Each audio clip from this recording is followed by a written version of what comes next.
for purposes of a report and recommendation to the NBank. So, cases will move fast. There are only three members to a division, and there will be dismissals of cases, and there will be reports and recommendations, and this will all go to the NBank for the NBank's consideration. I say that I will propose this to the court because this is quite a radical proposal, because I don't think we have ever constituted ourselves as divisions of three. But this is one of the answers to our clogging of cases. Things will move faster. And this is not at all a problem. Because what will happen then is that the NBank will simply concern itself with deliberating on the finished reports of justices. I think in one NBank sitting, 20 to 30 cases would be a possibility. Of course, there will be some problem cases that will be called again and again. But these are the major cases that even with our present structures are also called again. But this will serve, Your Honor, the problem that we have about conflicting decisions. Yes. Alam po ninyo, may umaga, mauunang magbasa sa akin ang misis ko. Ang sasabihin ng misis ko, dinesisyon na pala ninyo itong kaso na ito. Sabi ko, hindi ko alam kung ano yan. Hindi ko po alam sapagkat ibang dibisyon ang nag-decide ng kaso. Yung po ba mababasa ko pa? Hindi ko na ba mababasa yun. May desisyon na. Sa dami ng aming kaso, with what I propose, all cases will pass through the NBank. So lahat NBank decisions na. So cases hopefully will not only move faster, there will be a uniformity of rulings aside from stability of the tenor of the rulings in our cases. If we have to change principles of law, then that would be the opportunity also, because everybody will be contributing.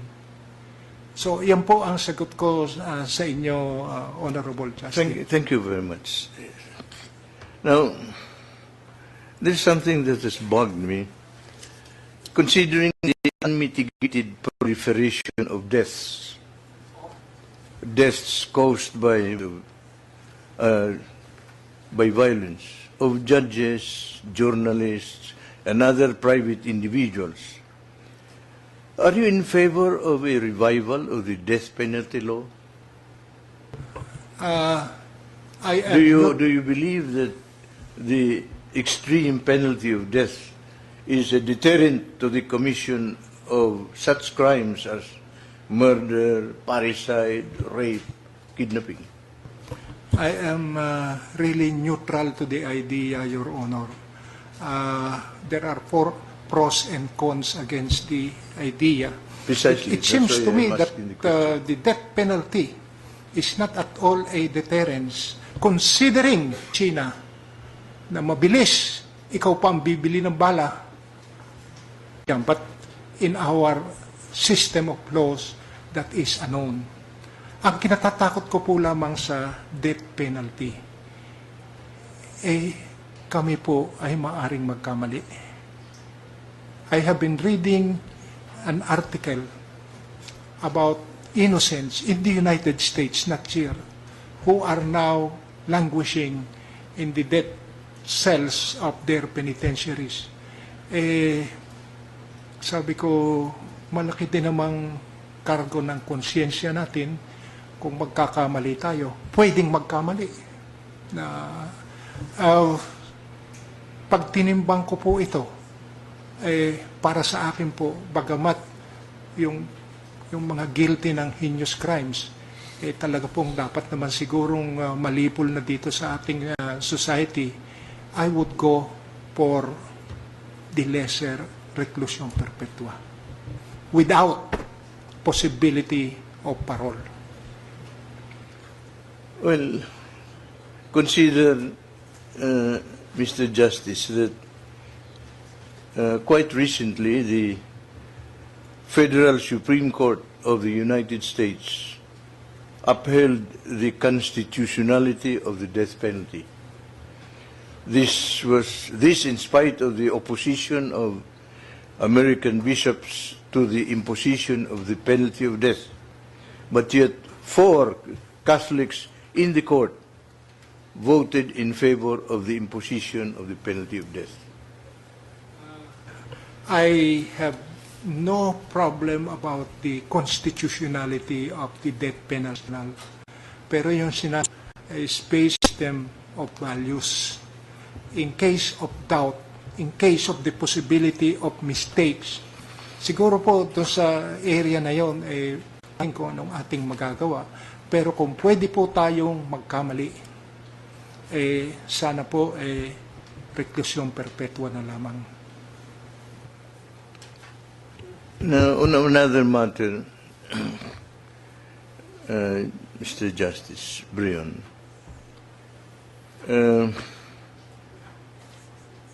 I think this is really important, and I do believe that you must have taken a stand on this when this was brought up to the Supreme Court. You see, this City of Manila Ordinance Number 8027 reclassified parts of Pandacan from industrial to commercial zones, thus mandating Pilipinas Shell, Chevron, and Petron to transfer their operations elsewhere. Yet, the Manila City Council subsequently approved Ordinance Number 7177, which allowed the big 3 oil firms to continue operating the oil depot in spite of the now, those who want the transfer argue that the oil depot poses a danger to the life and limb and the safety and health of the Manila residents. Not only Manila, but also the suburbs. It might cause a disaster and devastation of Manila and suburbs, a devastation which can cause something more serious than Typhoon Sindong. But yet,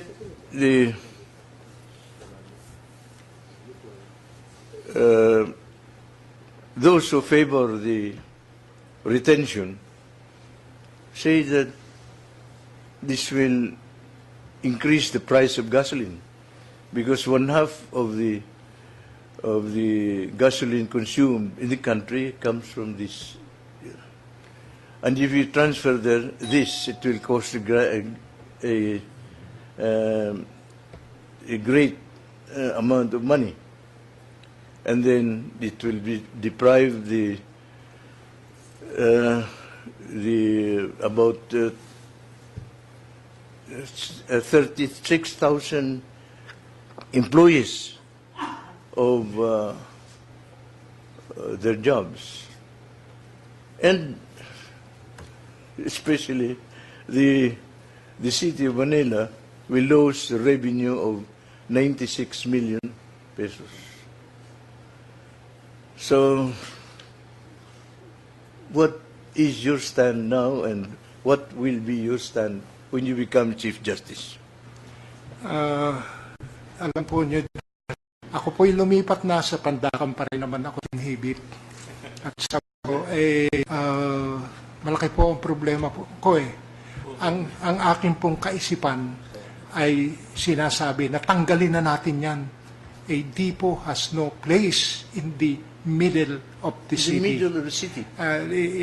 It has become an anachronism. Pero